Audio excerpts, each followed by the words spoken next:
My sister-in-law is the family's favorite. When she suffered from kidney failure, my husband didn't hesitate to give her our own daughter's kidney. He said, "You can live with just one kidney." Later, when my daughter also developed kidney failure, no one came to her rescue. His family wouldn't even cover the medical expenses. She jumped off a building, and I lost my mind. My husband was intimately cuddling with my sister-in-law's best friend during their dinner gathering.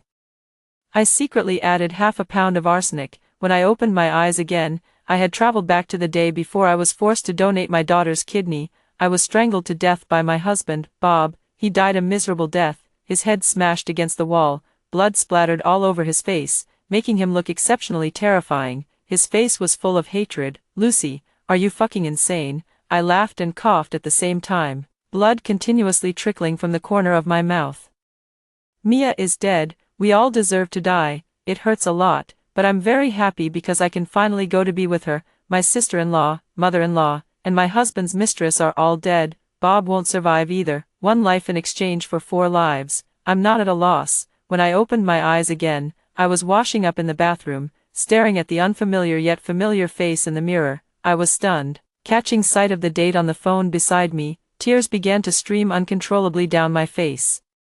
April 11th, 2023, tomorrow, was the day they tricked my daughter into going to the hospital and had one of her kidneys removed. I immediately booked a flight 2 hours later. It was the only one available today, and I absolutely couldn't miss it. I handed over my work to a colleague. A promotion opportunity is nothing compared to my Mia. I didn't even have time to pack my luggage. I just grabbed my ID and phone and rushed off, the moment I sat down on the plane. Tears started streaming down my face uncontrollably, silently praying in my heart, "Mia, wait for me." I closed my eyes, formulating a plan of revenge in my mind. Not only will I rescue my daughter, but I won't let those people go either. As the plane touched down, I let out a slight sigh of relief. It's Monday, and Mia is still at school. I took a taxi directly to the school. I had to pick up my daughter early and take her to a safe place. I called her homeroom teacher, but she didn't answer. So I sent a message, "Teacher Linda, there's an important matter at home. Mia needs to take a week off. I'm on my way to pick her up now." By the time I was almost at the school, Teacher Linda finally called. "Hello, Mia's parent. I couldn't answer earlier as I was in class. Your husband already requested leave for her yesterday, so she didn't attend class today." My heart sank. This is troublesome. I didn't expect them to act so quickly. After hanging up, I immediately called my best friend. "Heidi, it's urgent. Can you check the inpatient list at BA Hospital? See if there are any room numbers for Mia and Lisa." BA Hospital was where they had the kidney transplant in their previous life. Lisa is my sister-in-law, the person I dislike the most. "Okay, don't worry, give me half an hour." My best friend didn't ask anything. She understood me. I told the driver to hurry home. Closing my eyes, I kept praying. My daughter is at home, waiting for me. When I got out of the car, my legs felt weak. Stumbling, I opened the door. No one was home. Mia must have been taken to the hospital by them. I went to the bathroom and washed my face with cold water. Then I went to the bedroom and took all my ID cards, bank cards, and jewelry, including the gold items I had given to my mother-in-law and sister-in-law. They don't deserve them. I bought them, so I have the right to take them back. As soon as I got in the car, my best friend called and said, "Lucy, I'm at BA Hospital, room 413. I'm on my way there now. Don't worry, I had a friend check, and Mia is safe now." I softly hummed in acknowledgement, took a deep breath, and then started the car. "Thank you, Heidi, I'll be there in half an hour." By the time I arrived at the hospital, my best friend was waiting for me at the entrance. She gave me a gentle hug, then took my hand and we ran to room 413. "Mia, this is the new iPad Dad bought for you. I've downloaded over 50 games on it. You can play with it as soon as you come out tomorrow." "Dad, does it really not hurt? Am I a good kid if I give my kidney to Auntie?" "It doesn't hurt at all. In a few days, Dad will take you out for fried chicken, burgers, hot pot." I was so angry that my head was smoking. That's how he tricked our daughter into giving her kidney to his sister. This is no father. He's worse than an animal. I kicked the door open, and Bob's face immediately darkened. He said gloomily, "Weren't you on a business trip? Why did you come back without telling me?" I slapped him across the face. With a crisp smack, Bob was left utterly bewildered. My best friend stood at the door, holding her daughter's hand. I said coldly, "Who gave you permission to take Mia's kidney?" He touched his face and said, "I'm her father. I gave her life. What's wrong with giving just one kidney?" I remembered in the previous life. He watched his daughter's health deteriorate and was unwilling to pay for medical expenses, even blaming Mia for not taking care of herself. He said, "Why can others live perfectly fine with one kidney, but you're so delicate?" I've scolded, fought, and made a scene, but what matters more is that Mia can survive. Not wanting to waste any time, I borrowed money from everywhere to seek medical treatment, not letting any opportunity slip by, yet behind my back. They complained that Mia was dragging the family down, saying that all that money should have been used to help my sister-in-law recover her health. By the time I returned, exhausted, Mia had already jumped from the 28th floor and was reduced to a mangled mess. Holding her ashes and reading the letter she left for me, I cried for 3 whole days. To my dearest mother, "Dear Mom, I love you. I don't want you to kneel and beg others for money. I deeply regret giving my kidney to Aunt. Dad is not a good man. He doesn't love you or me. Please leave him. It's my fault for burdening you and dragging this family down. I deserve to die. I hope you can find happiness, Mom. I never want to be Dad's daughter again. I could send him to prison, but I'm not willing to let it go at that." So, I went mad, and they all died. That feeling of heart-wrenching despair rushed to my head in an instant. I kicked him in the crotch, then grabbed his hair tightly and started beating him. "Ah, it hurts. Doctor, save me." "Lucy, are you fucking crazy? I'm going to call the police. You're going to fucking eat prison food." Eating prison food? Mia is only 13 years old and cannot have a kidney transplant at all. They falsified the documents and had their friends cheat to make the kidney transplant successful. When the police arrive, we'll see who ends up eating prison food. In my previous life, all my energy was spent on money and Mia. Now that my daughter is safe and sound, all I need to do is take them down. I kicked him hard in the crotch again. He didn't deserve to be a father, and he deserved to be castrated. "It hurts." The man's voice grew weaker, as if he was about to pass out from the pain. I said coldly, "She doesn't have a father, her father is dead.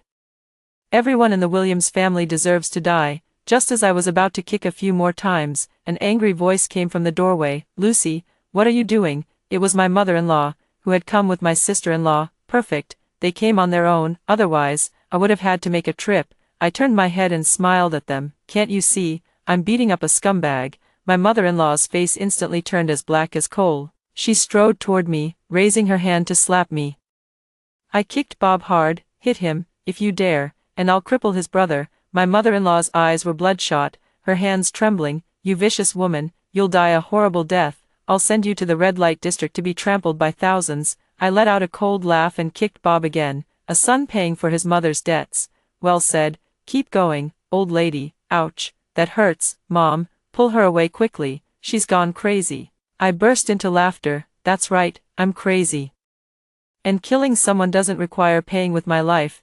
My mother-in-law trembled with fear, slowly backing away and pressing close to her daughter. "I'm your elder. How dare you hit me? You'll face retribution." "Retribution?" I kicked him again. "Speak properly, or I'll beat him to death." The room instantly fell silent. Indeed, the soft fear the tough fear the ruthless, and the ruthless fear the desperate. My sister-in-law forced a faint smile. "Sis, don't get worked up. Let's sit down and talk calmly. We're family. What could possibly be so irreconcilable?" I turned and glared at her coldly. "There's nothing to discuss. Mia's kidney will never be given to you." The smile instantly vanished from my sister-in-law's face. She gently nudged my mother-in-law with her elbow. I quickly gave my best friend a look, signaling her to take Mia away first. These people would do anything for their sister-in-law. Mia was already frightened earlier, but my mind was filled with scenes from my past life, and I just couldn't hold back. Mia shook her head vigorously, refusing to leave. "I know she's afraid I'll suffer a loss and is also a bit worried about Bob. The Williams family hasn't shown their true colors yet, and in her heart, Bob is still her father." A sturdy man appeared behind my best friend, and she blinked to reassure me. "Everyone has to grow up. If she doesn't want to go out, it's good for her to at least see the world." The mother-in-law smiled at Mia and said, "Don't worry about this matter. We've already agreed to have the kidney transplant tomorrow. Mia is a good granddaughter. She knows how much her aunt cares for her and can't bear to see her suffer." She volunteered to donate it. I didn't like what I was hearing, so I gave Bob a hard kick. The man couldn't even cry out in pain. Only his heavy breathing indicated he was still alive. My sister-in-law's face grew increasingly unpleasant as she forced a faint smile. "Sister-in-law, please don't kick my brother. It's all my fault. How did I end up with this illness? I've burdened this family. if not getting a kidney transplant would make you all happy, I'm willing. I let out a cold laugh. No wonder she's the favorite. She's quite the actress. Sigh, starting over again. Why can't I help but laugh? I cleared my throat lightly. As long as you all speak properly, I won't kick him. Also, it's true that you've dragged this family down. A kidney transplant is out of the question. You'll have to figure something else out yourselves. My sister-in-law was crying as if drenched by rain. My mother-in-law was beside her, heartbroken, and even Bob, who had passed out from the pain, opened his eyes. My mother-in-law pulled my sister-in-law into her arms and gently patted her back. Baby, don't cry. Since Mia has agreed to donate her kidney is yours now. I, an old woman, can't even secure my own granddaughter's kidney. What right do I have to live? Then just go die. Bob glared at me viciously. You selfish woman are disgusting. I must have had the worst luck in 8 lifetimes to marry you. You'd better agree to the kidney transplant, or I'll call the police and have you thrown in jail. By then, Mia will have no choice but to listen to me. You can live with just one kidney. I don't know why you're getting so worked up. I crossed my arms. My eyes filled with icy shards. How could I have ever thought a man like this was someone I could entrust my life to? I was too young at that time, blinded by the harmonious atmosphere of their family. My sister-in-law was only 12 years old then, the late-born child of my mother-in-law, with a pair of smiling eyes, and everyone doted on her. They would serve each other food and also tease one another, all with laughter and joy. As an orphan, I was extremely envious and had always longed for a family like that since childhood. At that time, my mother-in-law said with a smile, Lucy, our family can be a bit noisy, but everyone is kind-hearted. I hope you won't mind. I didn't mind and even helped raise my sister-in-law together with them. The family atmosphere was quite good. However, after my daughter was born, they continued to dote on my sister-in-law while showing indifference toward my child. Mia is very sensible. She doesn't fuss or make a scene, and her clothes are all hand-me-downs that my sister-in-law no longer wants. I want her to live a good life, so I work from dawn to dusk every day. Later, I found out that they had been emotionally manipulating Mia since she was young. All the nice things I worked hard to buy with my money were given to my sister-in-law. Mia started helping my sister-in-law with tasks when she was just 2 years old, becoming her personal maid. After learning about this, I immediately arranged for her to live at school and gradually helped her rebuild her outlook on life, values, and worldview. My sister-in-law was very unhappy about the boarding situation, telling everyone that her illness was caused by my anger. I didn't even bother with her. As long as I took one more step forward in my career, I could take Mia and leave this home. In my previous life, when I came home with the offer letter for the position of operations director, Mia was lying in bed, her face pale. She smiled and said, Mom, I'm a good child. You won't abandon me, right? I'm so furious. Just seeing their faces makes me want to hit them. Before he could steady himself, I slapped him hard, sending Bob tumbling to the ground again. I glared at him fiercely. We're getting divorced tomorrow. Whoever backs out is a coward. I've already called the police for you. Later, you must explain clearly why a 13-year-old child was able to have a kidney transplant. If you think kidneys aren't important, then why don't you cut one out yourself? I'll just throw it to the dogs. A bunch of lowlifes only know how to bully a child. My sister-in-law emerged from my mother-in-law's embrace, looking pitiful and vulnerable. Sis-in-law, you can't get a divorce. We're such a close family. How can we just break up like this? Why did you call the police? These are all family matters. I'm not taking her kidney. I just asked Mia to come chat with me. I don't believe a word she says. My sister-in-law is the most cunning one among them. Being the family's favorite is no easy feat. Make way, everyone make way. Who called the police? A stern voice suddenly came from the door. I sighed faintly. You were the ones who mentioned divorce. And you were the ones shouting about calling the police. The police are here.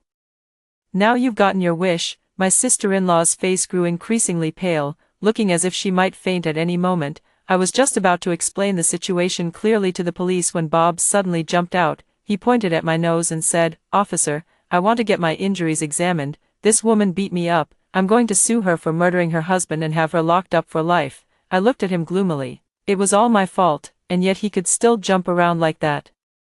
I should have worn pointed high heels and kicked him a few more times, kicked him to pieces. It's okay, there's still a chance. Bob is capable, but I don't respect the opportunities given by heaven. The mother-in-law collapsed on the ground, crying uncontrollably. Officer, you must uphold justice for us, otherwise, I'll die right here in front of you. My sister-in-law wiped her tears and said softly, "Officer." My sister-in-law didn't mean it. Couples quarrel but make up quickly. "We can handle this matter ourselves." As she spoke, she winked at her mother-in-law. I let out a soft "ft." Then I raised my hand and said loudly, "Officer, they collaborated with the hospital to forge documents and deceived a 13-year-old child into undergoing a kidney transplant. I want to sue them for intentional injury." The mother-in-law slapped the floor and shouted at the top of her voice, "We didn't do it. How could we possibly do such a thing? Don't just spout nonsense." Bob leaned against the wall, his eyes devoid of any warmth. "Officer, don't listen to her nonsense. Mia is my daughter. I cherish her more than anything." I applaud them. They really know how to spin a story. I just recorded that." The three of them instantly lost their composure. My mother-in-law glared at me fiercely, while Bob laughed it off. It was all Mia's own choice. We're her family. How could we force her? The most disgusting thing is these relatives who profit from others' misery. I smiled and turned on the recording, watching their faces grow darker by the second. My sister-in-law fainted on the spot. The mother-in-law and Bob were anxiously standing by. I guess 90% of it was an act. She was lucky to be at the hospital. Otherwise, whether she was faking it or not, she wouldn't have gotten off easy. The nurse rushed her into the emergency room in no time. The remaining two wanted to follow, but I stood in front of them to block their way.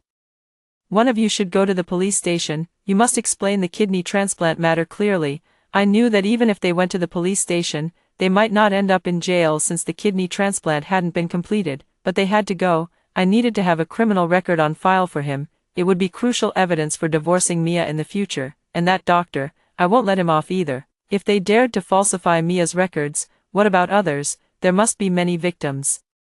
Mother-in-law angrily slapped her chest. "Lucy, be a decent person. Lisa's life is hanging in the balance, and we haven't even addressed the assault yet. What are you meddling for?" If they're worse than beasts, why should I bother being human? Whether she lives or dies, what does it have to do with me? You're the ones who want to call the police. Don't tell me you can't handle it. Today, you must go to the police station and give Mia an explanation. And you must also promise not to target her kidneys anymore." As soon as I finished speaking, the mother and son lunged at me like mad. I have no idea which part of what I said struck a nerve with them. As long as they dare to hit me, I'll scream domestic violence. Unfortunately, 2 police officers stopped them. The police took Bob to get his injuries examined. He said, "It's already swollen, red and painful. Definitely a serious injury. I want her to go to jail," I said coldly. "If it's not serious, should I keep hitting him?" The man immediately wilted. The mother-in-law looked at us with a cold glare. "My best friend brought Mia and that burly man over. This is James, a lawyer who also works as a private investigator. You can go to him for anything." My eyes lit up instantly, and I gave her a thumbs up. Truly worthy of being my best friend. The man glared at Heidi and said with a smile, "While we have time, let's go over the events again." I nodded and quickly told him everything I knew. Mia listened to what I said with a face full of shock. I tightly held my daughter's hand, and at this moment, I clearly felt that I had truly returned. This time, I would rather die than let her get hurt. "Mia, your kidneys are very important. You absolutely must not give one to anyone. A single kidney will be overworked, leading to many diseases. And there's a high chance you could develop the same kidney failure as Lisa." This is not an exaggeration. Mia's kidney failure in her previous life was caused by overwork. Mia saw my serious expression and obediently nodded. I held her tightly in my arms. "If you were gone, I would die." By the time we finished eating, the injury assessment had already come out. Bob looked bewildered, staring at the report in disbelief. I calmly took it. Minor injuries, soft tissue damage, partial organ dysfunction. I had long expected this outcome. If it were serious injuries, he wouldn't even be able to crawl. If I had known Lawyer James was behind me, I would have kicked him to pieces. At the police station, Lawyer James presented the video he recorded from behind, along with Mia's medical records from the hospital and some payment receipts. Mia took out her phone, and some of the chat records on it could also prove that they had coaxed the child into donating a kidney. Bob clutched his lower body and cried out in pain, "I want to be re-examined for injuries." It's definitely more than just minor injuries. We didn't know minors couldn't donate kidneys. It was all John's idea. Yes, it's all his fault. Bob sold out his friend who works at BA Hospital to reduce his own punishment. All the responsibility was shifted on to John. And Bob even proactively handed over the chat records to the police. His friend must have had the worst luck in the world to help him falsify things. The police officer's eyes gleamed repeatedly. Only a fool would pass up such an easy performance boost. I didn't expect him to be so unreliable. A couple of threats and he spilled everything. Ultimately, the police filed a case against the hospital. While Bob only ended up with a criminal record and 15 days in detention, couldn't be helped. He had a scapegoat friend. The chat logs perfectly absolved him of responsibility. I guess my sister-in-law taught him that. As for the injuries on his body, they were all considered friction between the couple. After a few words of reprimand directed at me, the mediation was considered complete. I felt a bit frustrated and regretted not hitting him harder. After receiving the stamped receipt, I calmly said, "When you get out, we'll meet at the Civil Affairs Bureau. Mia will be with me. And you'll give me another 200,000, no way, unless she gives her kidney to our little sister," the man said, his neck stiff with defiance. "Have you forgotten what the police officer just said? You can't donate living organs if you're under 18, the man snorted coldly, refusing to divorce. I knew it wouldn't be that easy. Then we'll see you in court. I took Mia's hand and left. She wanted to say something but didn't know how to put it. As soon as we got in the car, Mia mustered up her courage and whispered, "Mom, I can give her one of my kidneys. I don't want you to argue with them because of me." I gently stroked her head and said, "Mia, you have to remember, you can't give your organs to anyone. Your health will decline, and it could be fatal. If you were gone, what would I live for?" Sigh. I've taught her to be too kind. I need to find a different way to guide her in the future. My best friend Heidi cleared her throat lightly. And I immediately snapped back to attention. "Lawyer James, could you help us move? It's dangerous for us girls." The man nodded in agreement. "Yes, you are dangerous." I burst out laughing and pulled out a self-defense tool from the glove compartment. I was in such a hurry earlier that I forgot to take it out. Otherwise, Lawyer James patted his head and said, "I'm strong, I'm really good at moving." Everyone in the car burst into laughter, with Heidi laughing especially exaggeratedly.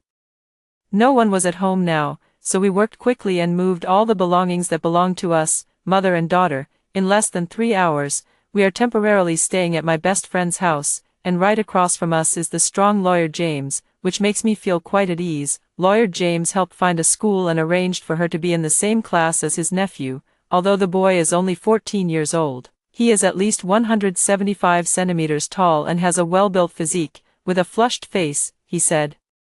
"Aunt Lynn, I will definitely protect Mia. I've been practicing martial arts with my grandfather since I was a child, and I'm really good at it." No wonder Lawyer James is so strong. He must have practiced martial arts since childhood. This is the first time I've seen such a muscular lawyer. It's great. It gives me a sense of security. I've also entrusted my divorce case entirely to Lawyer James and asked him to help investigate evidence of Bob's infidelity. My sister-in-law's best friend Judy once pointed at my nose in my past life and said, "You ugly, stupid hag, we've been together for 3 years, and you never noticed." I'm busy with work every day, and the rest of my time is spent with Mia. I really haven't paid much attention to men. This time when I come back, we'll definitely have to deal with it together. A week later, my mother-in-law brought my sister-in-law to my company. Is this meant to threaten me? Lisa's face was pale, her body swaying unsteadily, as if she might collapse at any moment. "Sister-in-law, you should move back in with us. We're family." "Ugh, what rotten luck to be considered family with her," I said calmly. "Don't call me sister-in-law. Judy is your dear sister-in-law. Don't make my daughter donate a kidney either. Judy must have relatives or close friends who are a match." My sister-in-law's face turned even paler, her voice choked with sobs. "Sis, you must have misunderstood. Brother loves you so much, and you'll always be my only sister-in-law." Mother-in-law couldn't stand it anymore and snorted coldly. "Our Lisa is just too soft-hearted, worrying about you having nowhere to live. Some people don't know gratitude at all. They deserve to starve or freeze." The old woman's voice was loud, and colleagues walked back and forth, their gossipy hearts burning fiercely. I smiled and said, "Auntie, I'd rather starve or freeze to death than return to your family. The divorce is final, and the child will stay with me." "Hey, last time I beat that Wong guy so badly, it only counted as minor injuries. I wonder how well you can take a beating." "I'm crazy. Killing someone wouldn't even cost me my life. Don't think I don't know your little schemes. After doing so much evil, it's only natural if heaven makes her pay with her life." My mother-in-law was so angry she was hopping mad, and she raised her hand to slap me, feeling quite pleased. I sidestepped lightly, and she fell flat on the ground, with a loud thud. It must have hurt quite a bit. My mother-in-law lay on the floor, refusing to get up, and she slapped the ground, shouting loudly, "Someone, help, the daughter-in-law is hitting her mother-in-law." The sister-in-law said softly, "Sister-in-law, whether you get divorced or not, Mia is still the granddaughter of our Williams family. You let her come back to accompany me, only when I see her can I eat, I promise you. I absolutely will not take her kidney." I knew it, their target is Mia, or more precisely, her kidney. This place is dangerous, but they are not dead yet. How can I leave? It seems we need to speed things up. It just so happens that my sister-in-law has been idle since she was discharged from the hospital. I glanced at her and said seriously, "I don't believe it, a dog can't change its habit of eating shit." I had the security guards drive them away and took leave to go to the red light district.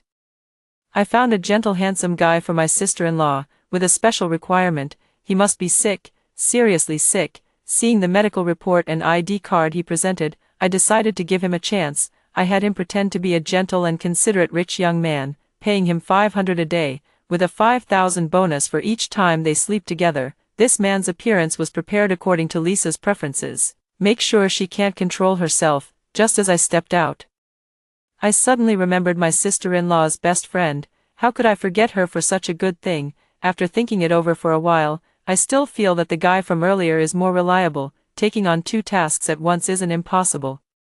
Good sisters know how to share. The young man's face lit up with a smile, and he repeatedly promised to complete the task without fail. In just 5 days, he sent me intimate photos. I never expected it to be so quick. He had already gotten close to both women. I happily transferred the money to him and told him to do it a few more times. I could afford it. The day after Bob was released from detention, they came to the company to see me again. The security guard stopped them outside. I didn't want to see them at first, but they wouldn't leave. Worried about the company's image, I took them to a nearby coffee shop. Bob had lost a lot of weight and looked at least 10 years older. "These past 2 weeks must have been really tough for you." "Great. I trust lawyer James to handle things." He sighed and said, "Lucy, during these days inside, I've been reflecting on myself every day. I was wrong in the past, and from now on, I will treat you and our daughter well. I was wrong. Please come back." I didn't answer, looking at him with a faint smile. My sister-in-law's face was flushed, and she giggled from time to time. She said seriously, "Sister-in-law, I've found a partner. His family can help me find a kidney source. You can come back with peace of mind. I've watched Mia grow up since she was little, and I truly care for her." I sipped my coffee, looking at the two siblings across from me with confusion. "I really don't understand you guys. You have Judy. You have a new partner. Why do you always look for trouble? Wouldn't it be better if everyone just minded their own business?" Both of them had awkward expressions on their faces. A weasel paying respects to a chicken has ulterior motives. No matter what they say, I don't believe it. Bob picked up the iced Americano and downed it in one gulp. "I was just fooling around with her. The only ones I truly love are you and our child. If you're willing to come back, I'll break up with her immediately and never see her again." "He's so disgusting. I feel like throwing up the noodles I ate last night." I turned to my sister-in-law and said, "You have kidney failure, and someone still wants to be in a relationship with you. Cherish it." Lisa chuckled softly and nodded happily. I feel relieved knowing they have a good relationship. I stood up to leave and left with these words, "Bob, the People's Court has accepted the case. Don't meet me unless necessary from now on. The sight of you makes me sick. If I see you again, I'll call the police right away." Back at the office, I ended the part-time job for the young guy and sent him a big red envelope as a reward. Using a backup phone, I sent the intimate photos of Judy and the young guy to my sister-in-law. Within 10 seconds, my sister-in-law started sending messages non-stop. "Who are you? These photos are photoshopped, right? Is she Leo's ex-girlfriend? We are deeply in love. You have no chance. Where are you? I'm coming to find you." "Judy isn't that kind of person. You must have photoshopped it." "Are you Judy, you bitch? How dare you steal my man? Tell me what's going on right now. If you don't respond, I'm calling the police." How exciting. Dog-eat-dog fights are my favorite to watch. I picked a few more revealing photos to send over, then flushed the SIM card down the toilet. In the middle of the night, while I was sound asleep, my phone rang. In a daze, I pressed the answer button, and Bob's voice came through the phone. "Hannah, our little sister went out and fainted as soon as she came back. The doctor said it's quite serious this time. Could you bring Mia to see her?" "Ha, as if they can forget about ever seeing Mia in this lifetime," I said calmly. "We're not doctors, so just looking at her won't make her better. You should find out the reason." what she did when she went out, and resolve what's troubling her. Bob repeatedly agreed. Haha, I hoped to give him a surprise. Later, he still wouldn't give up and asked us to go see his sister, so I hung up the phone directly. TCH, giving you face but you don't want it. The next day, lawyer James sent me a message. Bob is back in detention again. I heard he broke 2 of Judy's ribs, pulled out most of her hair, and carved the word, slut, on her face. Look, a woman with no status or commitment, just by cuckolding him, drove him insane. He's been cuckolding me for years. Should I chop him into pieces? Lawyer James told me not to worry. Even if he goes to jail, we can still opt for a default judgment during the divorce hearing. Last time Bob was taken to the police station, he sold out his friend completely. John has been suspended and is under investigation, and now he's looking for Bob to settle the score. I'm such a nice person, just passing along a message. I'm more than happy to help him. Once lawyer James sends me Judy's specific address, I'll grab a stack of photos and rush over there with my best friend. I haven't seen her since I came back this time, and I really miss her. As soon as I reached the door, I could hear Judy's soft sobbing from inside. I gently pushed the door open and saw her sitting on the hospital bed with tears streaming down her face. Her head was mostly bald, covered in iodine, and a palm-sized bandage was stuck to her cheek. Such fitting words. Why were they blocked? I said with a laugh. I heard it was Bob who beat you up himself. You've been with him for so many years. Even if there's no credit, there's hard work. How could he be so unfeeling? Such a beautiful girl. How could he carve the word, slut, on her? You actually dared to steal Lisa's man. It's only natural that you got beaten up. Judy's face changed colors like a chameleon. Red, then green, then black. She said with righteous indignation. Is it wrong for me to pursue love? Who knew she also liked brother Leo? Lisa is half dead and doesn't deserve to compete with me for him. Once I recover, brother Leo and I will fly away together. That bitch isn't even worthy of tying brother Leo's shoes. When he returns from France, we will get married. Bob is not a real man. The night before last, he couldn't perform. I had to force it. You should divorce him quickly, or you'll be stuck in a living widowhood for life. This is a tough person. I originally wanted to use the photo to humiliate her, but I feel it wouldn't have much effect on her. When a person has no shame, they are invincible. I smiled and wished her, I hope you, Bob, and your dear brother Leo will always be together. After saying that, I tried to take my best friend's hand and leave. Heidi snorted coldly, pulled her hand away from mine, and swung a slap at her. Ugh, how shameless, stealing someone else's man and acting righteous. Throwing yourself at any man you see. What's the difference between you and an animal? You're a disgrace to women. One day, you'll die because of a man. I smiled and looked at Heidi. If you can talk, then talk more, Judy cried, probably because her wound hurt. We only stayed in this room for less than 5 minutes. And the rest was all Heidi's free performance. On the way home, a colleague sent a video showing my mother-in-law kneeling at the company's entrance, with a crowd of people watching. She said, call Lucy out and beg her to save Lisa's life. If she doesn't come out, I'll kneel here and never get up. I gripped the steering wheel tightly. That old witch, she really deserves to die. For Mia's safety, I second-guess everything I do. In my previous life, it only took a week of planning to wipe them all out. I turned around and headed back to the company, called the police, and also asked James's lawyer's nephew to keep an eye on Mia, making sure she didn't leave the school. We arrived at the same time as the police. My mother-in-law only had eyes for me, and she cried as she spoke. Hannah, please save her. You're the only one who can save Lisa. She's only 27, in the prime of her life. How can you bear to watch her die? How could I bear it?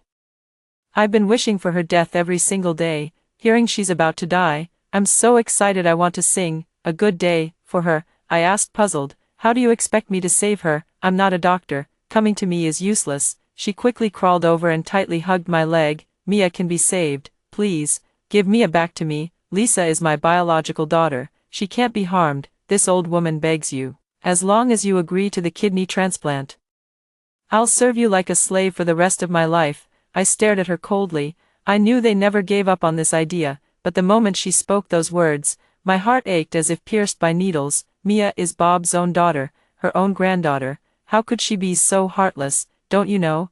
A 13-year-old can't donate a kidney. You're committing a crime. No hospital would dare perform this surgery. Mother-in-law whispered. We can find a private clinic. Just bring Mia here. You don't need to worry about the rest. Haha, they've exploited every loophole. I turned to the police officer and said, My daughter is only 13 years old, last time it was BA hospital, and now it's a small clinic. They've tried to cut out her kidney again and again, completely ignoring the laws and regulations. Now my daughter is even afraid to leave the house. Please arrest them all. My mother-in-law followed my gaze. She rubbed her eyes, her face filled with anger. Lucy, how can you be so heartless? We are family. I'm begging you on my knees. How could you treat me like this? My Lisa, she can't die. If she dies, I'll smash my head against the entrance of your company. So, her daughter is precious, while my girl deserves to be nothing but a walking organ donor. I stared at her intently. Thank you for your repeated unreasonable provocations, to avoid causing trouble for the company. I have already terminated my employment contract. If you were to die here, out of humanitarianism, would buy you a stack of spirit money to send you off on your final journey. My mother-in-law was furious. After all, that was her daughter, whom she had doted on since childhood. Her mind was completely fixated on how to get Mia's kidney, and I am the only way. She rushed at me suddenly. Lucy, my daughter is dead, so your daughter can't live either. Let's all die together. My heart was racing with excitement. One more step, and I could kick her in the chest. This is self-defense. It would be best if I kicked her to death. I wouldn't be held responsible. What a pity. They were stopped by 2 police officers. It's really a shame. My feet were all ready to go. The mother-in-law was pinned to the ground, and she shouted, I just want to save my daughter. I've done nothing wrong. You are all bad people, and you will come to no good end. The police sent her to the detention center to keep her son company.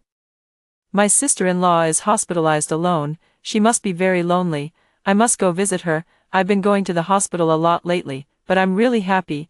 I went to the People's Hospital again with my best friend. After what happened last time, they've already had a falling out with BA, so they had to switch to another hospital. As soon as I stepped out of the elevator, I heard the sound of Lisa smashing things. Heidi and I exchanged a glance. Well, some people just can't handle losing. I calmly pushed the door open. My sister-in-law's face was unnaturally flushed, and her hair had thinned considerably. When she saw me coming, a flicker of hope flashed in her eyes. Sister-in-law, lend me your phone. Has something happened to Leo? Why isn't he answering my calls? I didn't expect men to be so useful. Seeing that I didn't respond, she anxiously added, Sister-in-law, Leo loves me the most. He promised me a grand wedding. That bitch Judy, she's having an affair with Leo. Go and beat her up. As long as she dies, your brother will return to you. Brother Leo will help me find a kidney donor, and I will give him a healthy baby boy. We will be together forever. She really dares to dream. I calmly took out my phone and played the few sentences Judy had just scolded her with. My sister-in-law was so angry that her eyes turned red, and she was breathing heavily and rapidly. I said gloomily, I have no feelings for your brother. If you can get up, go beat her to death yourself. Seeing my sister-in-law so angry that she rolled her eyes made me feel much better. Almost forgot. Your mom just went to my company to cause a scene and got arrested by the police. She's in detention now. Lisa picked up an orange nearby and threw it at me. I gently took it. You're still the best to my sister-in-law. Thank you. Get out. Get out of here. I refused to leave, pulling my best friend to sit down and finishing her fruit before leaving. Lisa died. I saw it on the news. She took a kitchen knife to confront Judy, only to end up being killed instead. Judy chopped her into small pieces and flushed them down the drain. Bob got out of detention and searched everywhere for his sister, finally resorting to calling the police to find her. With only 2 suspects, it wasn't hard to figure out. The injuries on Judy's body never healed and have been getting worse. Finally, she went to the hospital for a checkup and was diagnosed with AIDS.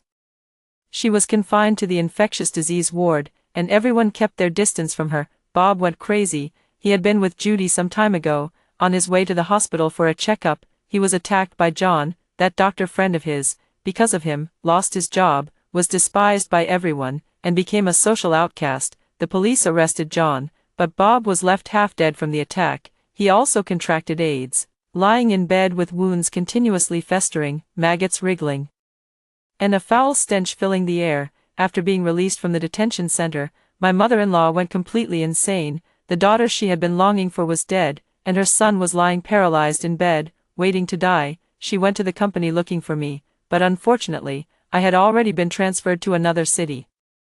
I've already obtained the divorce certificate, and I have no connection whatsoever with their family. I took Mia to start over in a new city, and James the lawyer's nephew came along as well. He said, I'm worried about Mia. There are too many bad people out there. she can't do it without me, Mia smiled happily. And how could I refuse a boy who was willing to protect her from a young age? Later, lawyer James told me that the old witch accidentally contracted AIDS while taking care of Bob. She bought rat poison and poisoned herself and Bob.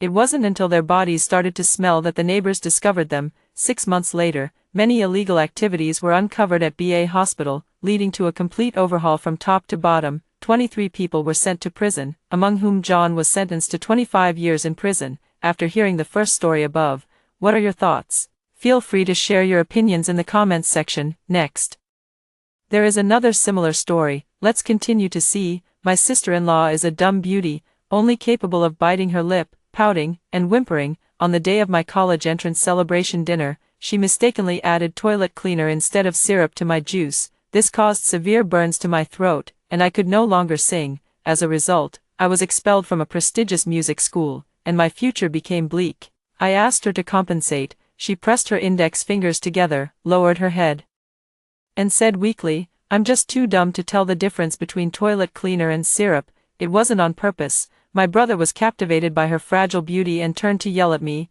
"It's not like you've lost your voice completely, so what if you can't sing? What's the big deal? Your sister-in-law is timid. If you scare her, I won't let you off." I lost control of my emotions and lunged at them to hit them, but my brother kicked me down the stairs, and I fell into a heap. When I opened my eyes again, I was back at the day of my college celebration banquet. Today is my college celebration banquet, and amid the cheers of family and friends, I performed a live piano and vocal piece. As soon as the song ended, thunderous applause erupted throughout the venue. However, I noticed my sister-in-law quietly slipping away from the crowd and heading into the restroom. In my previous life, it was at this moment that she poured toilet cleaner into my juice. Later, when surveillance footage revealed it was her, she looked terrified and tearfully hid behind my brother, using ignorance as an excuse to shirk responsibility. The whole family was deceived by her innocent and beautiful appearance, all urging me to forgive her and settle the matter peacefully. But before I died, I heard her whisper in my ear with the most triumphant tone, "I didn't confuse the toilet cleaner with syrup. I just couldn't stand you being better than me, so I had to poison you." Mute. "You won't blame me, will you?" Snapping back to reality, I happened to see her bringing out the juice. Before long, my brother called me over. "This is juice your sister-in-law freshly squeezed for you. It's good for your throat. You just finished singing, so your throat must be dry. Drink some to moisten it." Looking at that glass of juice, I secretly swore that this time, I would definitely make them pay a heavy price. After my brother finished speaking, he turned and pinched my sister-in-law's chin, saying dotingly, "You're such a good girl." My sister-in-law playfully pounded his chest with her small fists and said in a coquettish tone, "Stop it, so many people are watching, I'll get shy." After finishing her act, she glanced at me out of the corner of her eye, pouted, and asked, "Little sister, why aren't you drinking? Is it because you think I'm clumsy and don't like my skills?" She had a stunningly beautiful face and deliberately played the role of a ditzy, charming wife. With just one frown, she could make my brother, that big lecher, completely fall for her. He immediately turned and ordered me to finish it. I rolled my eyes, picked up the juice, and pretended to drink it. The next second, I grabbed another cup, poured half into it, and handed it to her. "Sis-in-law, you've worked hard. I don't want to hog it all. Let's drink together. You were cheering for me downstairs earlier, so your throat must be dry too." Her pupils contracted slightly as she quickly waved her hands in refusal. "I already had a drink inside earlier. This cup is specially for you, little sister. Please, have it." I mimicked her pout and set the juice down. "If sister-in-law won't drink, how dare I? Don't you think so, brother?" Seeing us politely defer to each other, my brother felt quite pleased. "You two drink it together then." Saying this, he actively picked up the half-filled cup and brought it to his sister-in-law's lips. As soon as her lips touched the cup, his sister-in-law immediately shrieked and recoiled. "It's so cold, I can't drink anything cold," my brother said suspiciously. "It's not cold." He took a sip to taste it. Just like every time he tasted the food for my sister-in-law widened her eyes and was about to speak, but I grabbed her hand, forcing her to turn and look at me. In those brief 2 seconds, my brother had already taken a big gulp of the juice. Before the words, "Don't drink it," could fully leave my sister-in-law's lips,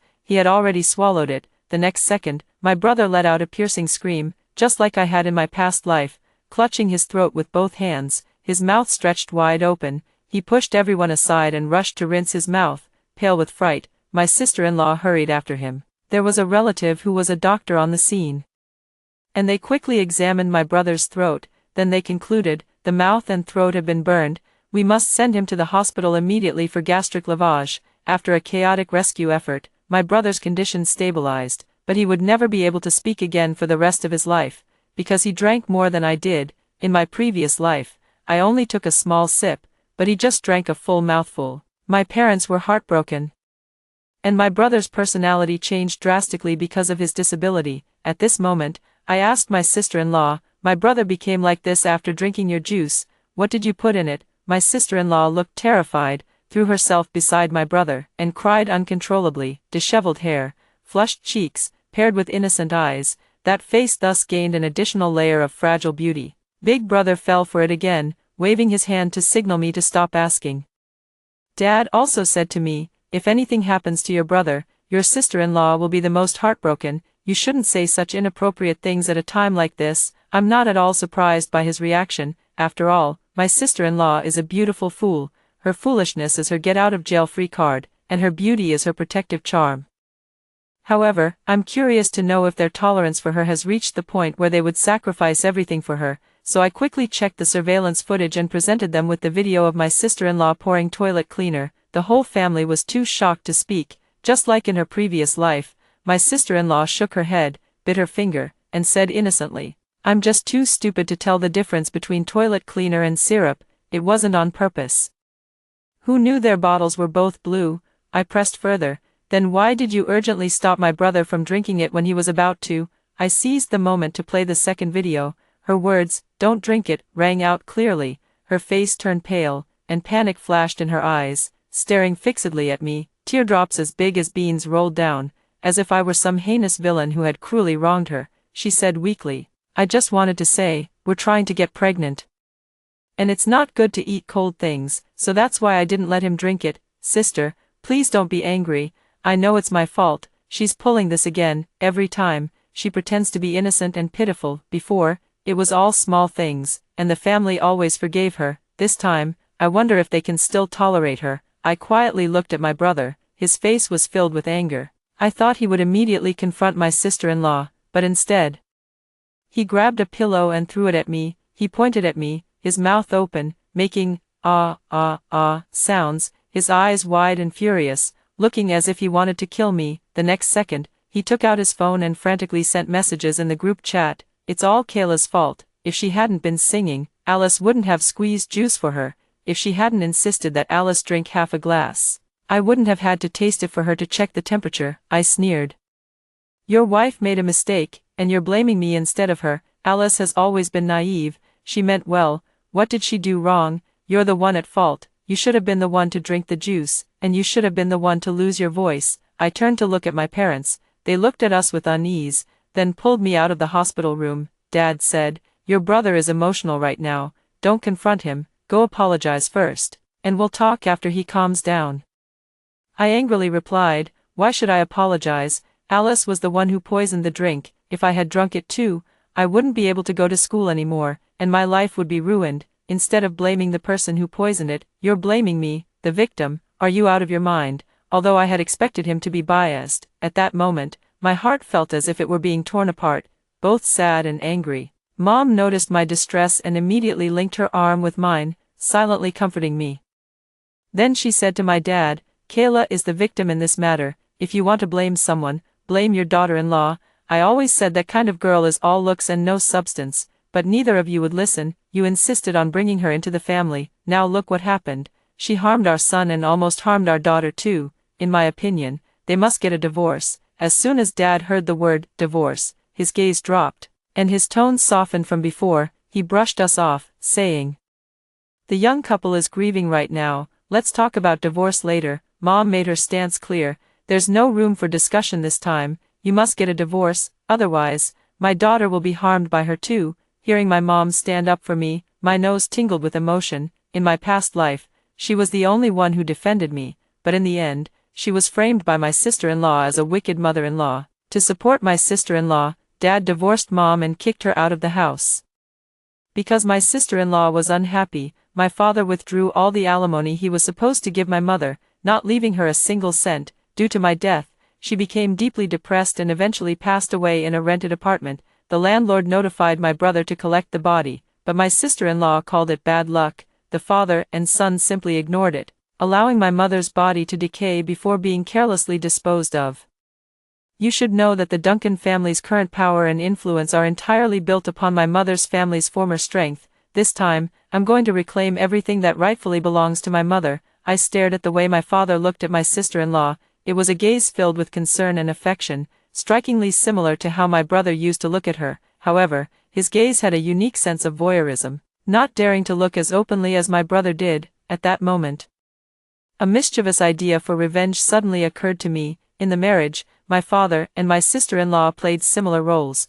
Both were children of working-class families from modest backgrounds. After my father married into the family, he relied on my mother's family's support to become a successful businessman, leaping into the upper class and achieving a social status upgrade, but occasionally he would also complain to old friends, saying the pretentious habits of the upper class were too troublesome. At heart, he never considered my mom part of his circle. However, after my sister-in-law entered the family, he was always cheerful and smiling. He would often play young people's games with her, like badminton, and they talked more in those moments than I had with him in the past 20 years as his daughter. In my past life, I was too slow to notice the signs. Now, looking at my dad's expression again, I realize it was definitely not the way a normal father-in-law looks at his daughter-in-law.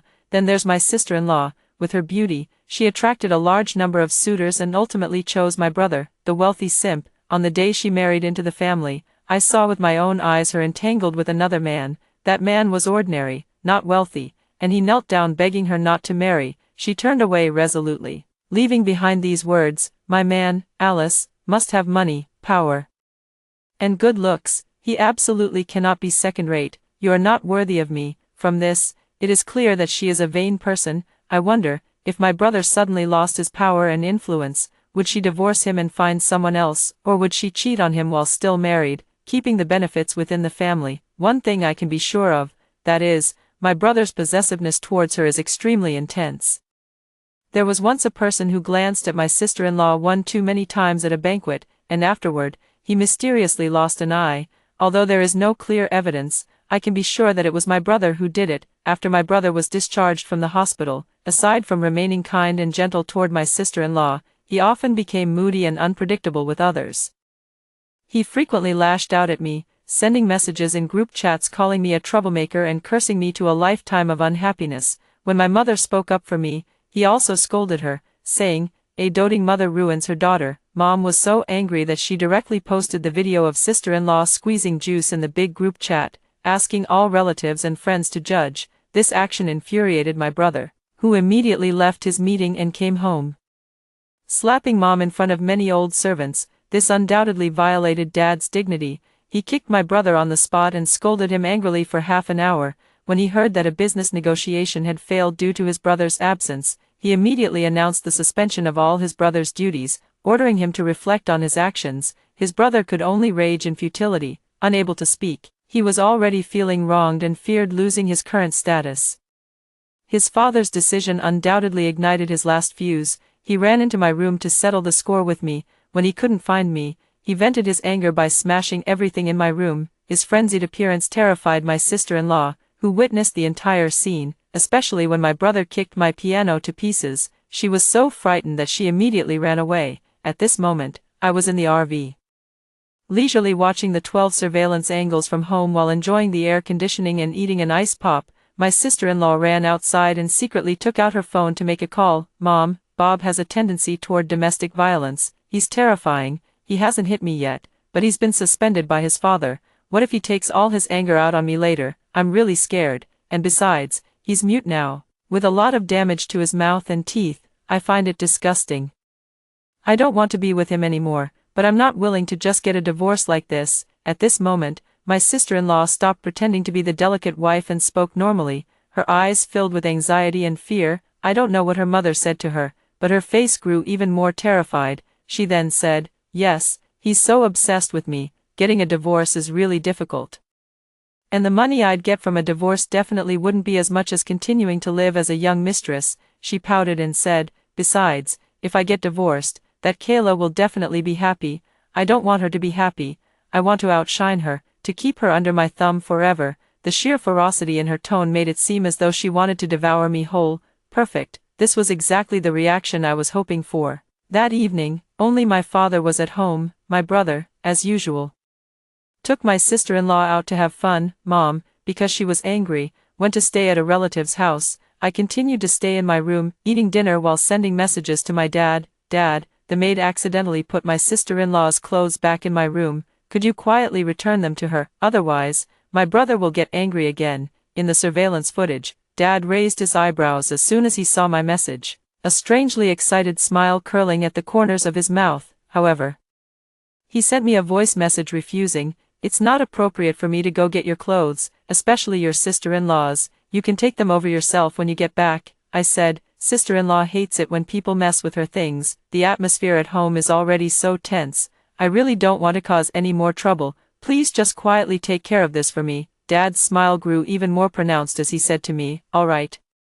But just so we're clear, you're the one who asked me to do this." My father, who usually walks at a leisurely pace, now rushed toward my brother and sister-in-law's room in 3 quick steps. He quickly spotted a pink-purple nightgown among a pile of clothes. If he hadn't been paying attention to it all along, how could he have recognized it as my sister-in-law's at a single glance? He held the nightgown in his hands, first greedily sniffing it, then spread it out on the bed as if he were about to press himself against it. At that moment, he noticed a slit had opened on the side of the dress. His face quickly fell. He grabbed his phone and sent me a voice message. "Kayla, how could you let this happen? The dress is ruined. Your sister-in-law will definitely be upset. How could you mess up even such a small thing?" His words were full of resentment, as if I had committed some unforgivable crime. I said innocently, "It's just a piece of clothing." "Dad, you're scaring me," he quickly replied. "Even though it's just a piece of clothing, your sister-in-law treasures this dress the most. Your brother spent hundreds of thousands to have it custom-made for her. If the two of you argue over this, the family will be in discord again." I only said something because I'm thinking about the family's harmony. I continued along his line of thought. Then what should I do? It's too late to have it custom-made now.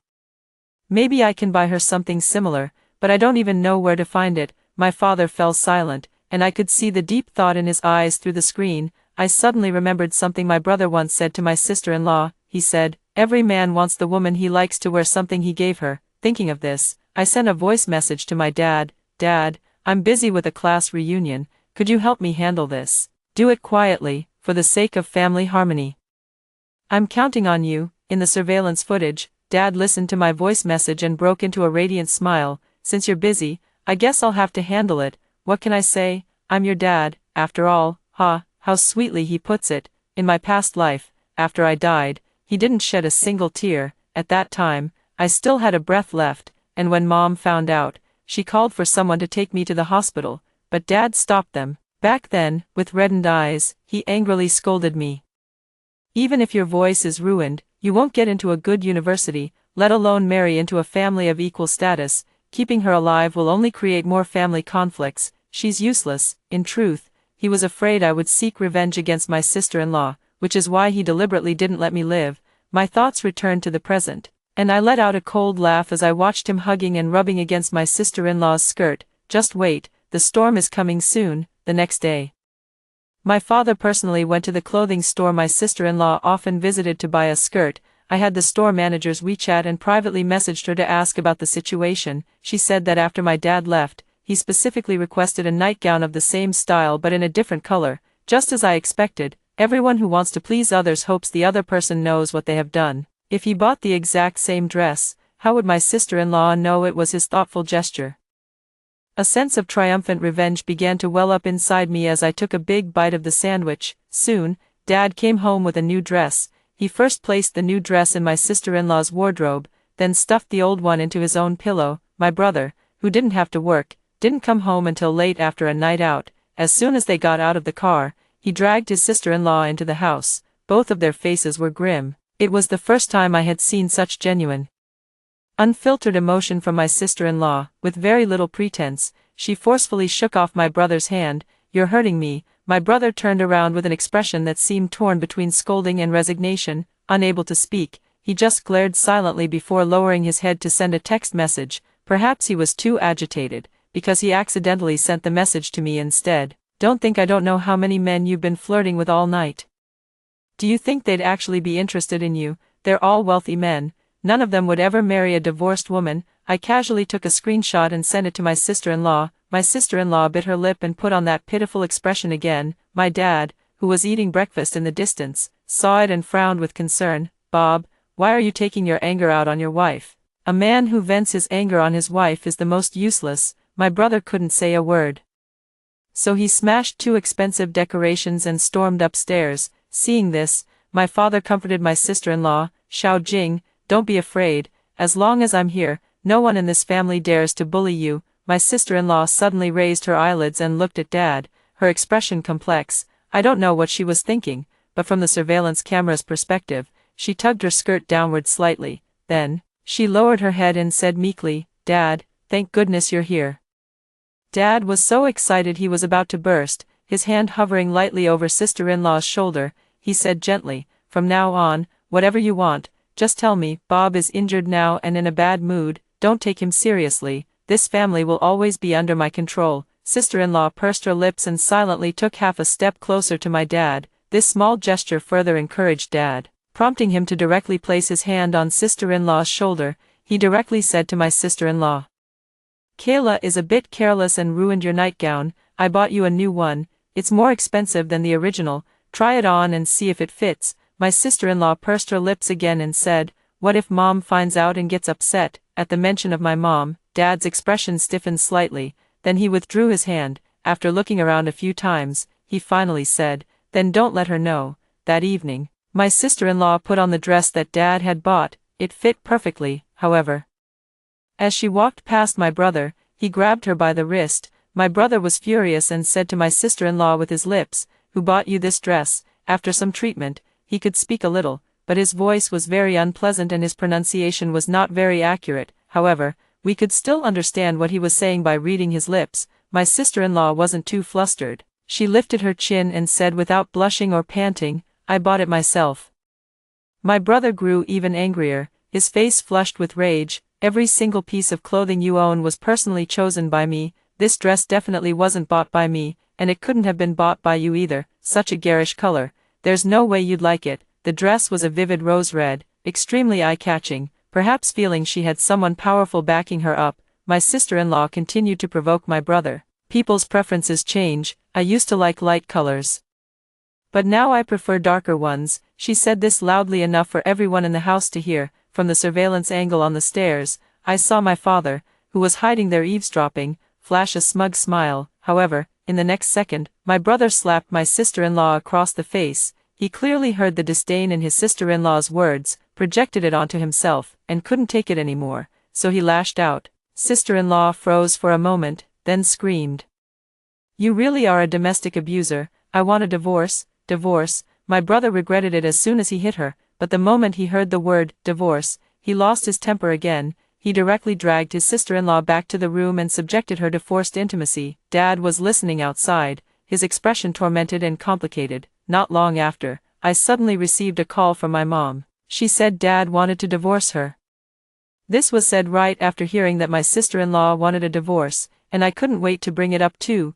At least in my past life, there was some excuse, but now there isn't even an excuse, and they want to kick my mom out. Let's see if I can let you have your way. Mom was still immersed in the sorrow of being beaten by her own son, and suddenly being served with divorce papers undoubtedly dealt her a double blow. Pitifully, she was actually reflecting on herself, wondering if she had done something wrong that made my dad ask for a divorce. I directly sent her the video of my dad harassing my sister-in-law in her nightgown. She was deeply shocked and cried uncontrollably. She would have found out sooner or later. It's better to endure short-term pain than long-term suffering. I told her to go travel first and not to answer Dad's calls. I said, wait until I've handled things, then you can come back. She stopped crying and asked me, what are you planning to do? Please don't do anything foolish. You're just a girl. How can you stand up to them? I have my own way. Just don't come back for now. Mother hesitated and asked, this kind of thing would be shameful if it got out. Your brother has just suffered a blow.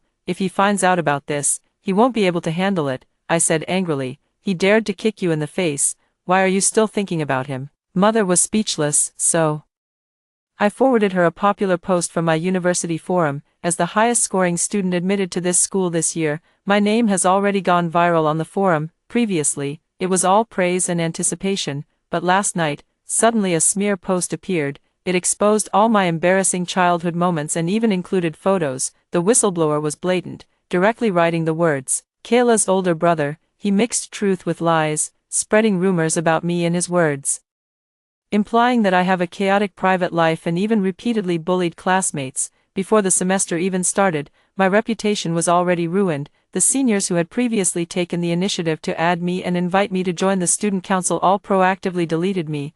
I can already foresee what my life will be like after school starts, being isolated and having rumors spread about me.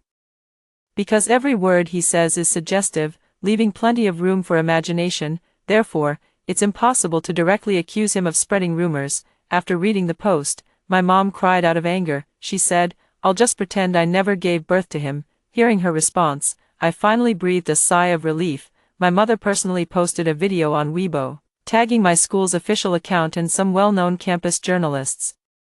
She summarized the conflict between me and my brother in our mother's tone, then said it was my brother's deliberate revenge against me. My son can't tell right from wrong. Unable to blame his beloved wife for his own misfortune, he shifts all the blame onto my innocent daughter. Everyone here is smart. Judge for yourselves what's right and wrong. She also posted the video of my sister-in-law drugging me online. Within just 1 hour, the incident spread from my school to the entire internet.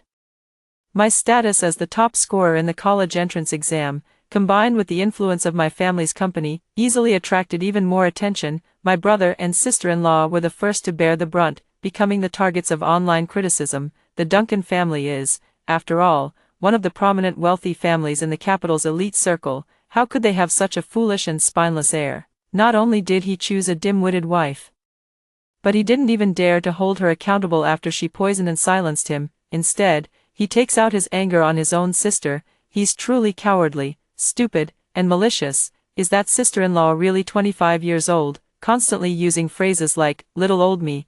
Could she be mentally underdeveloped or intellectually disabled? An intellectually disabled person wouldn't confuse toilet cleaner with syrup. One is in the kitchen, the other is in the bathroom.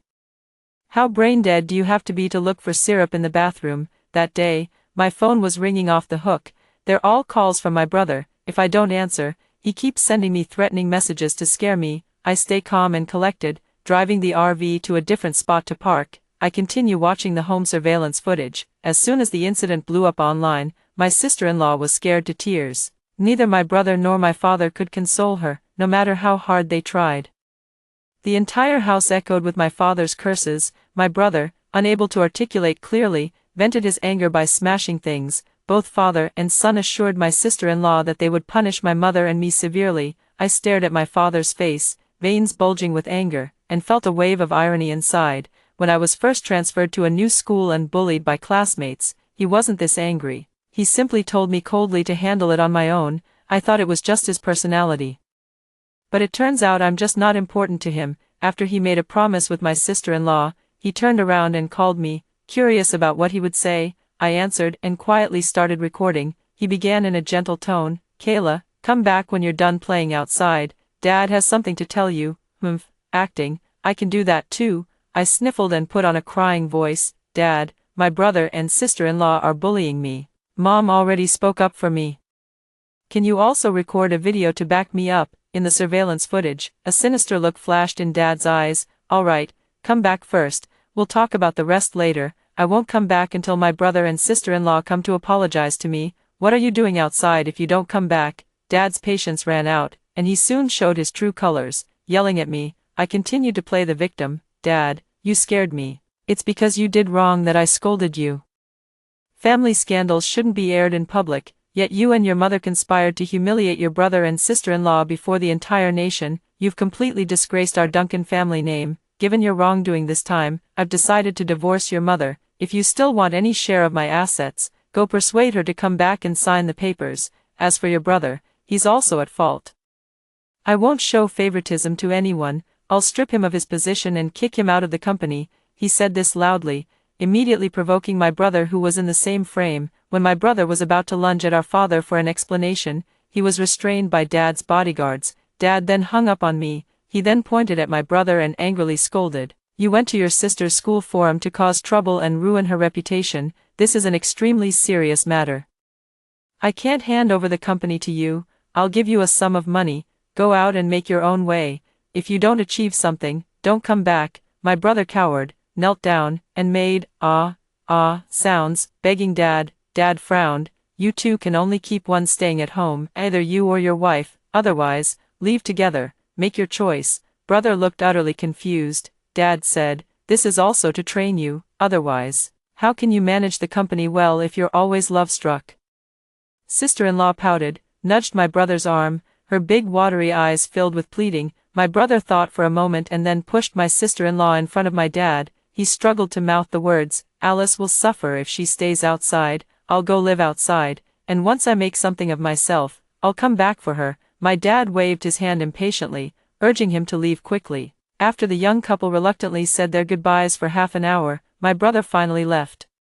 My sister-in-law couldn't wait to return to the living room. She hesitantly walked over to my dad. The atmosphere between the man and woman inexplicably grew warmer. Dad said to her, Alice, no one will bully you now. This home is yours to take charge of. My sister-in-law's eyes lit up with pleasant surprise as she ran over and sat down next to Dad. You're so kind, Dad. Dad raised an eyebrow and said meaningfully, since you're about to divorce Bob, you don't have to call me Dad anymore. He then added, I'm getting a divorce too. Come to think of it, we're both about to be single adults and we'll have a lot in common to talk about. My sister-in-law pursed her lips into a faint smile, her cheeks flushed with shyness. Then, she said with concern, what if Bob doesn't agree? Dad said dismissively, then you can sue him, saying he abused you. I'll find you the best lawyer to make sure you get a divorce. My sister-in-law widened her eyes excitedly and opened her arms to hug my dad. Unexpectedly, my dad dodged it, not even daring to touch her hand. He said with a serious face, not now, not yet. Half an hour later, my sister-in-law called me. Right from the start, she was full of arrogance. Sister-in-law, I have one good news and one bad news to tell you. Which one do you want to hear? I sneered, as long as you're still alive. There's no good news for me. She let out an exaggerated laugh. Well, dear sister, you're going to be depressed for the rest of your life, because I'm about to become the lady of the Duncan household. I've already had all your belongings thrown out of your room. I need the space for the luxury items your father bought me. Oh, and by the way, your mother's things were so outdated and tacky, they dragged down old Duncan's style by several notches. I threw them all out, so you can let her know. I sneered, how audacious to be so proud of chasing after someone else's man. You truly have no shame. She shrugged indifferently, say whatever you want. In the end, I'll be the one living comfortably in this lifetime, while both of you will suffer outside. Later, I'll give old Deng a few children to inherit the Deng family's fortune. As for you two, go live as paupers. Oh, right, once you've finished your studies. I might even pay you to sing for me a few times. After all, we're acquaintances. I'll make sure to pay you extra for your performance. She was practically floating with arrogance. I asked her calmly, I've recorded everything you said. Once I send it to my brother, aren't you afraid he'll retaliate? She burst into laughter. Sister, you're as naive as ever. To be honest, I already knew you had surveillance at home. Actually, I'm not afraid at all because I'm so beautiful that I've completely charmed your father. Sister, let me tell you a truth. Attaching yourself to someone with real power is the most important key to victory. Recording these things only helps me rise higher, so what if I get scolded a few times? I'm not afraid. Her smug expression didn't surprise me in the slightest. I burst out laughing. If you want to show off, you should at least wait until things are settled. You and my dad haven't done anything substantial yet. She chuckled twice. Alice, never do anything I'm not sure about. Open your eyes wide and see for yourself. The next second, she sent me a video. She was snuggling up to my dad, both of them taking a selfie without a stitch of clothing on. I quickly saved the video. She then said, although I'm not afraid of you exposing this evidence, I still think you're such a nuisance, so, I asked your brother to kill you. I narrowed my eyes and opened my brother's WeChat. It turned out that he had also received the video my sister-in-law sent over. However, my sister-in-law told them that I got her drunk and then sent her to my father's bed. My sister-in-law's voice came through, sinister and cold. Sister, how do you like my counterattack? I didn't say a word, but a cold smile curled on my lips. I smell gasoline. From the RV's surveillance, I can see my brother splashing gasoline all around me. He's truly gone mad. daring to commit murder in broad daylight. If I die, he'll be a murderer by then. My sister-in-law's path to divorce will be even smoother. No one was competing with her for the Duncan family's fortune, but how could I let her have her way? She must have calculated the timing, thinking I wouldn't have enough time to send the evidence to my brother, which is why she was gloating, but I had been live streaming the whole time. There were already tens of thousands of viewers in the live stream, many of whom were from nearby. Many had already called the police for me, while others said they would come to my rescue. Sure enough, the moment my brother pulled out a lighter, several concerned citizens tackled him from behind. 2 people pinned him down, preventing him from moving. Another person shoved the recording of my live stream right in front of his eyes for him to see. You idiot, your wife has already hooked up with your old man, and you're still foolishly acting as her murder weapon. My brother's eyes widened in fury, and he let out a long, anguished roar. Utterly heartbroken, more and more people gathered around, all pointing and whispering about him. He fled in a panic, disappearing into the crowd. The incident quickly spread across the internet. Mom officially filed for divorce from my dad. That same day, I accompanied Mom back to the Duncan residence. My sister-in-law sat in the living room with an indifferent expression, facing us with the demeanor of the lady of the house. You don't actually think that exposing my affairs will be enough to bring me down, do you? How ridiculous. As long as there are no actual casualties, I haven't committed any crime, and as long as I haven't committed a crime, everything in the Duncan family belongs to me. She looked at my mother with an air of arrogance. Sign the divorce papers quickly, take the compensation, and get out of my house. Mom sneered. I will divorce. But the ones who need to get out are you too.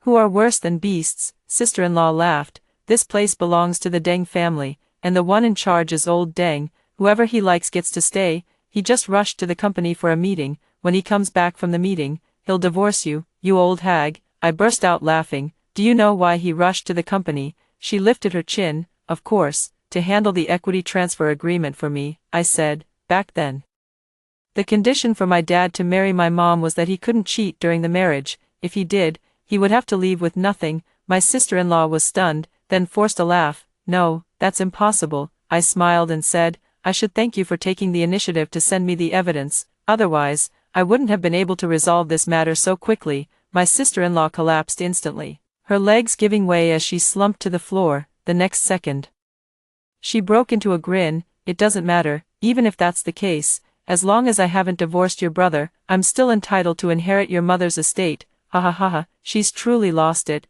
You've already betrayed him, yet you still think he'll keep loving you. My sister-in-law was confident. I'm so beautiful, he'd never dream of hurting me. No sooner had she spoken than my brother returned. Seeing this, my sister-in-law immediately ran over and threw herself into his arms, acting coquettishly. I was wrong. I'm just too stupid to do the right thing. I won't dare do it again. Baby hubby, you'll forgive me, right? She pouted, her eyes glistening as she looked at her brother. Her brother smiled. The next second, he scooped her up and threw her into the nearby swimming pool, pressing her head down to keep her from surfacing. My sister-in-law was drowned by my brother, who held her head underwater until she died. Her 2 arms hung limply, completely motionless.